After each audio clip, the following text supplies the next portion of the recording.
हमने 5 ऐसे राज्य आइडेंटिफाई किए क्योंकि ज्यादातर जो राज्य हैं जहां पे आपकी कांग्रेस से टक्कर है वहां पे स्थिति अलग है, लेकिन बिहार जहां आप 17 सीटें लड़े थे, 17 जीते थे, कर्नाटक जहां 28 में से आप 25 जीते, महाराष्ट्र जहां समीकरण अब बहुत बदल चुके हैं, 48 में से आप 23 निकाले, पश्चिम बंगाल 42 में से 18 आपने निकाली थी। देखिए, ये सारी चीजें राजनीतिक परिवर्तनों के कारण ये आंकड़े जनरेट हुए हैं। बिहार एनडीए लड़ा था और हमारी स्थिति अच्छी थी। कर्नाटक में हम अच्छे ही थे। महाराष्ट्र में एनडीए निकाल लो, उस वक्त शिवसेना हमारे साथ थे, बाद में हमें 6 देकर उद्धव जी मुख्यमंत्री बनने के लिए हमारे साथ दगा कर कर वहां गए। महाराष्ट्र की स्थिति भी अच्छी थी। तो ये तो नेता चले गए, जनता हमारे साथ है, परिणाम देख लेना, सुपड़ा साफ हो जाएगा। तो आपका इंटरनल लक्ष्य क्या है? जैसे आपने गुजरात में रखा था 150 पर, इंटरनल आपका टारगेट, क्योंकि राजीव गांधी का 84 का रिकॉर्ड है 404 का, क्या आप उस तरह से एम कर रहे हैं? देखिए, ऐसा है राहुल जी, आपका दायित्व है कि आपके शो में मैं कोई आंकड़ा बता दूं और ये बड़ा वायरल हो, परंतु मैं ऐसा नहीं कर सकता क्योंकि मैं जिम्मेदारी के साथ हमेशा बोलता हूं। 6 महीने पहले लक्ष्य कोई तय नहीं कर सकता, परंतु मैं निश्चित रूप से मानता हूं जिस बेस पर हम चुनाव लड़ने जा रहे हैं, बेस हमारा काफी स्ट्रांग है और जिनके नेतृत्व में हम चुनाव लड़ने जा रहे हैं उसका न केवल भारत, दुनिया में कोई सानी नहीं है। सबसे सफल नेतृत्व में हम लड़ने जा रहे हैं, मोदी जी के नेतृत्व में लड़ने जा रहे हैं। आपने बार बार मोदी जी की लोकप्रियता का जिक्र किया और यह हकीकत भी है कि भारतीय जनता पार्टी की बड़ी जीत में जहां सिर्फ लोकप्रियता नहीं है, श्रद्धा है लोगों की कि व्यक्ति भारत को महान बना पाएगा, महान बनाने के कगार पर पहुंचा दिया है और आगे का रास्ता यही तय करा सकता है। लोगों की अटूट श्रद्धा है, सिर्फ लोकप्रियता नहीं है।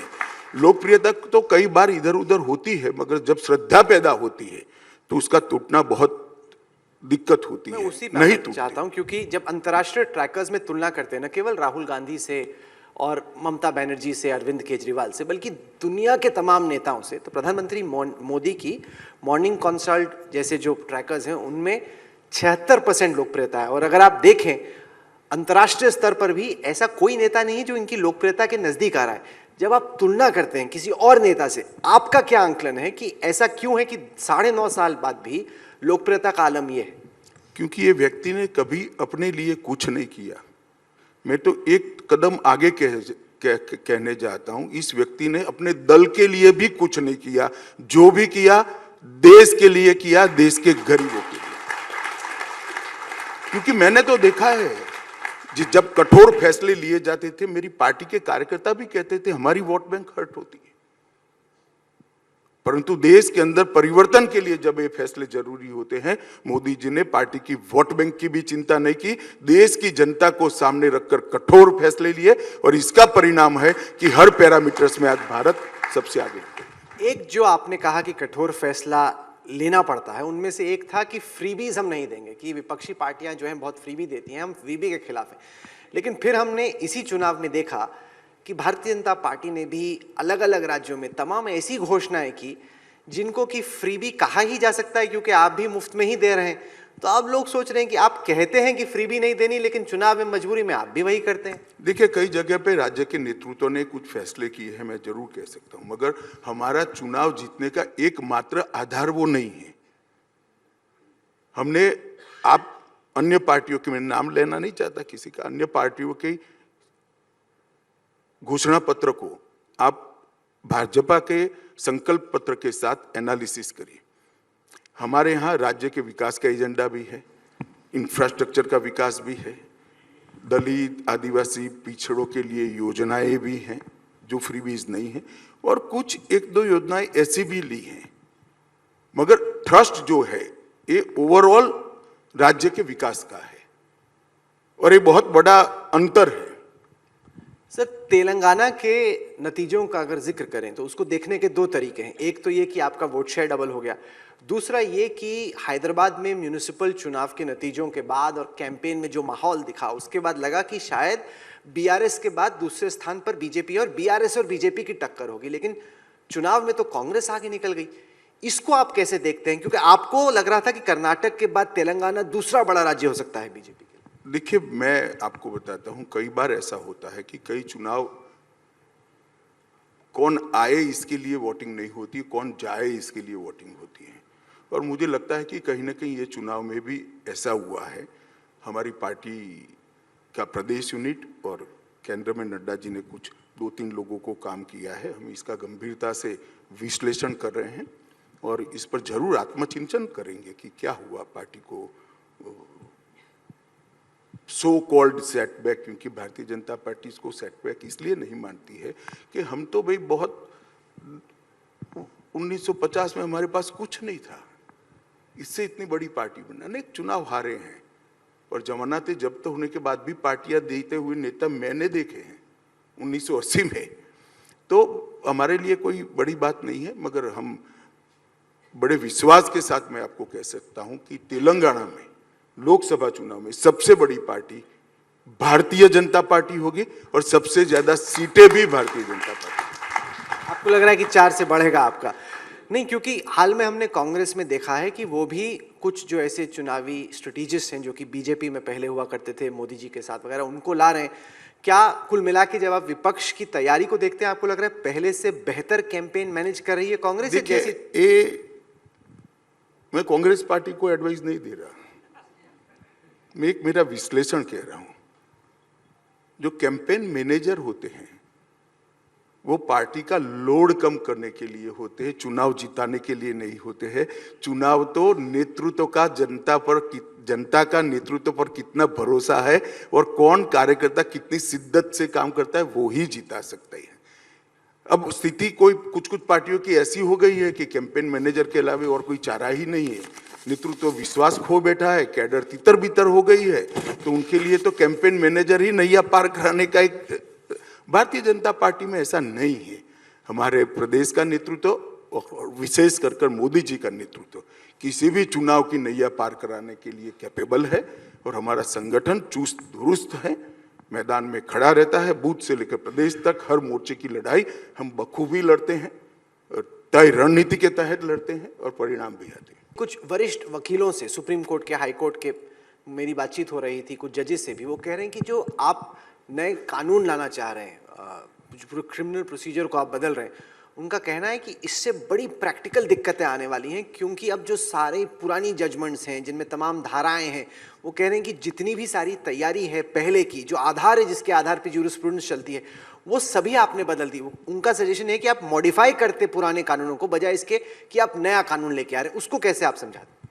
देखिए, कानून की आत्मा भी बदल रही है, धाराओं की संख्या भी बदल रही है और धाराओं की प्रायोरिटी भी, प्राथमिकता भी बदल रही है। जैसे मैं आपको बताता हूं, अंग्रेजों की प्राथमिकता थी रेलवे बचाना, अंग्रेजों की प्राथमिकता थी अपना खजाना बचाना, तो मानव वध को धारा 302 में रखा है और रेलवे लूटने का दंड मानव वध से बड़ा दंड माना गया है।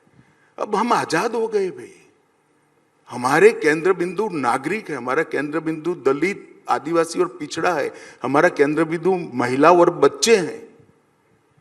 ये बदलना बहुत जरूरी है। और वैसे भी वो नंबर की धारा इसलिए नहीं, काफी सारी धारा ही विलुप्त हो रही है, काफी नई जोड़ी जा रही है, तो नंबर तो चेंज होना ही होना है।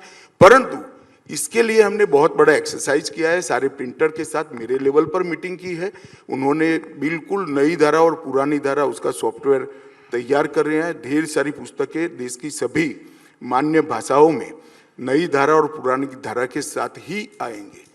तो शुरुआत में थोड़ी दिक्कत होगी। मैं सभी अपने एडवोकेट्स को विनंती करना चाहता हूं कि भाई थोड़ा मेहनत करना पड़ेगा, हम भी करते हैं, आप भी करिए और आप भी करिए, उनको फिर पढ़ाई करनी पड़ेगी। जो स्पिरिट से हम इस कानून को ला रहे हैं, और मैं इतना विश्वास के साथ कह रहा हूं राहुल जी कि ये कानून आने के बाद इसमें कुछ परिवर्तनों के लिए समय दिया गया है, जैसे ऑनलाइन कोर्टों को करना, पुलिस स्टेशन ऑनलाइन हो चुके इसके साथ कनेक्ट करना, एफएसएल को इसके साथ कनेक्ट करना, जेल को इसके साथ कनेक्ट करना, एफएसएल को कंपलसरी करना। एक सब होने के बाद किसी भी प्रकार के क्रिमिनल केस में 1 साल के अंदर न्याय देने का हमारा जो स्वप्न है वो 10 साल के अंदर पूरा हो जाएगा। ये मैं देश की जनता को विश्वास देता हूं।